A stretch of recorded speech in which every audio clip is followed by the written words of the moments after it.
Hi everyone, my name is Urvin and I'm making this video to demonstrate my task 3 4.1p of front end, and here in this task we are required to develop a wireframe in which we will be using every part as a single component, and also we have to use the arrays and map function as shown, and we have to build such type of wireframe that includes the header, and then we have the main image, and then we have the some featured articles. Here you can see a button, see all articles, and we have to develop this wireframe accordingly using all the requirements. So first of all, I would like to show you the how my project looks, and here you can see at the top we are having the dev at the red icon, then we have the search, this is the input box, and then we have some two buttons, and then here comes the main big image, and after that we are having featured articles and featured tutorials. Over here you can see about three tags are being displayed, and here three are displayed. But when we click on the show more button, the this will the total text will be displayed over here. So it takes time to load because because I am using Pixum. It's a random image generator website. So the direct link has been referred in the code so that the random image appears over here, and then these are the total these are the total articles, and these are the sliced articles.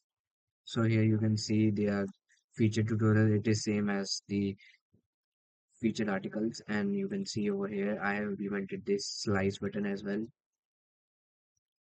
and this is the main, this is the footer, and here we get all the values that we have written and has been styled accordingly to the CSS.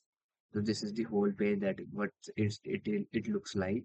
So now let's move on to the code part to deeply understand what has been done to implement this type of page. So first of all, we have the featured articles over here. Featured articles, in this I have used the use state, and then we have declared an array inside which, and an array of all articles in which we have declared title, description, image, rating, author, everything in this. And then we have a function component which is the featured articles. Inside it we have used the use state to get the show all and set show all. First of all, we will set the show all button as false, because when we load the site, the default we only get the three articles over here because of this false, because we want to set show all as false, and we have a variable in which we will be passing those states, and accordingly that if the show all is true, then we get all articles, and if the show all is false, then we only able to see the three articles over here. You can see only three because it is set to false now.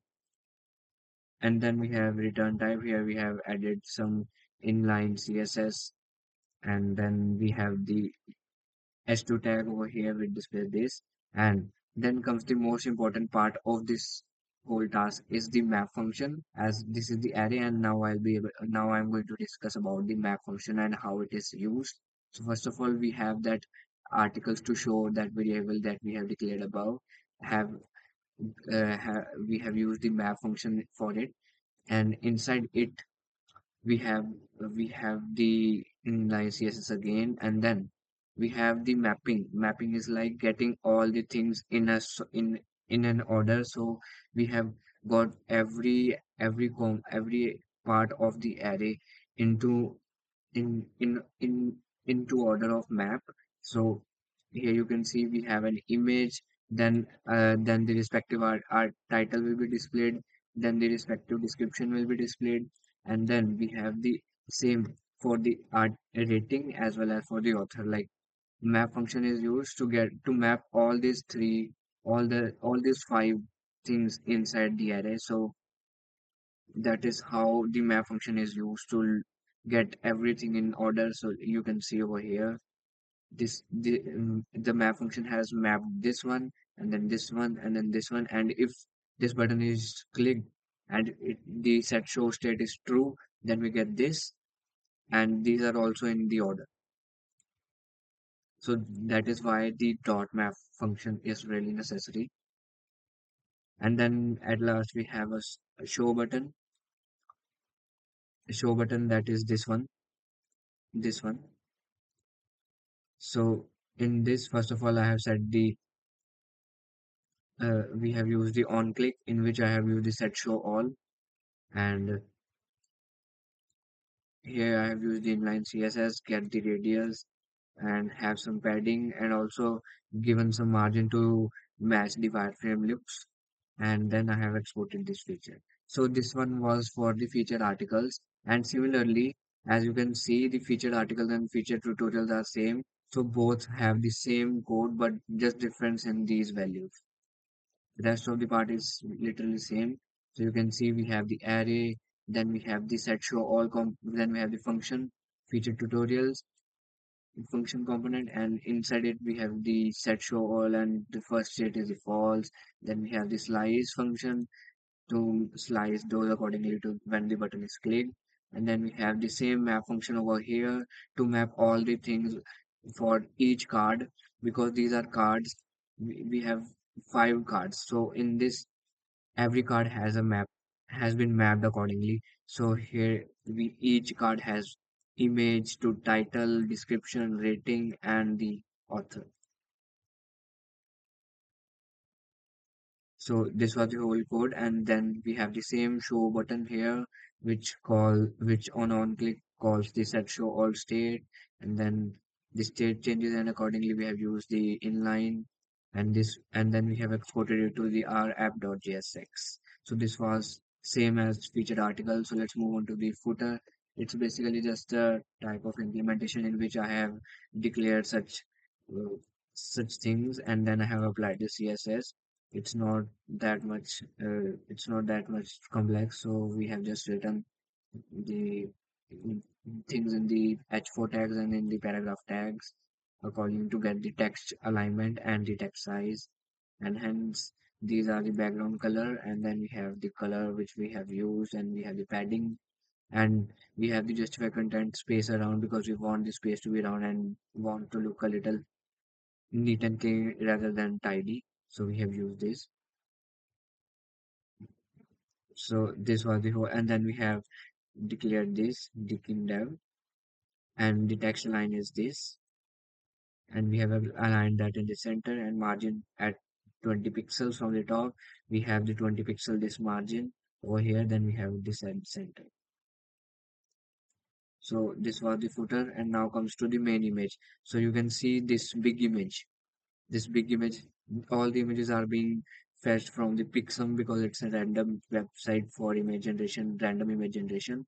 We have the image, and then we have set the border and width accordingly, and this is the image part.